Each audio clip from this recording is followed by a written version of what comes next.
All right, this is a slide that sort of says, and so when we kind of have done some survey work and some rounds of conversation, what do we start to pull together and conclude? And I think that at the average firm, 90% of all distributors are not in the top 10%, and you really want to be in the top 5%. And you can be if you follow the prescription and the core renewal strategy tactics and pull them off. But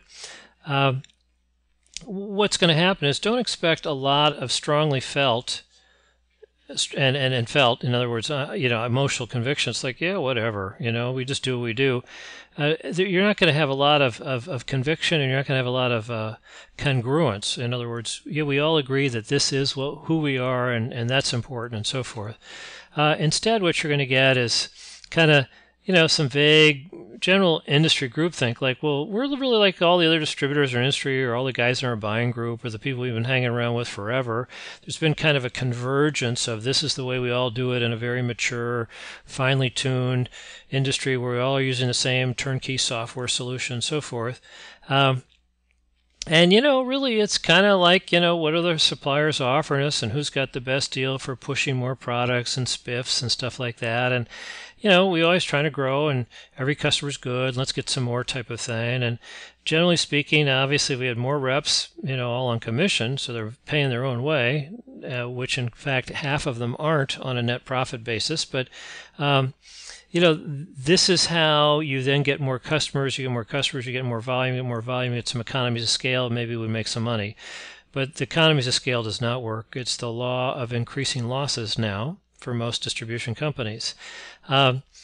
Everybody's pretty set on achieving financial goals, and everybody is all over efficiency. In other words, how do we do it for less? We're not talking about are we doing the right thing super well. We're just talking about doing whatever we're doing more efficiently. So, that biggest losing item that it is $1 per line when we pick it, and it costs us $10 per pick. What if we could get our picking cost down to $9.50 per pick? Well, you'd still be losing, a lot of money every time you pick it. So, we need to have an effectiveness solution too, not just efficiency. As far as pay, it's kind of like, well, we just sort of pay what we thought are fair wages or enough to keep them here. Not necessarily the best attitude or aptitude, but, they're all good people, not great people. So everything's fair, everything's good, just sort of general, with a little bit of, it's my kid, so my kid's a little smarter, more talented than, the average kid kind of thing. As far as how many, 1 + 1 = 3, 4, 5 synergistic things that we've been pulling off lately, not a lot. We all get along and go along, and we sort of get our little sharp elbows out, and we have our little sort of, zero-sum negotiations. But there's nothing really co-collaboratively, co-creative, innovative going on at the living edges of our business with either our suppliers or our customers. As far as values, yeah, we respect people, and we think integrity is good, and we want excellence, and we want to be a learning organization. We're Boy Scouts. We're good people. And you are.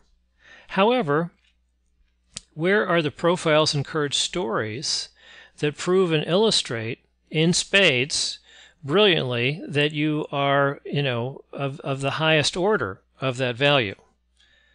Well, we really don't have that. So now we have to sort of say, well, all right, here we are sort of mired, culturally speaking, in the middle of the 10 by 10 chart. What's going to be the catalyst to start moving this blob, this culture, moving it towards 10-10? We'll look at that in the next slide. Thank you.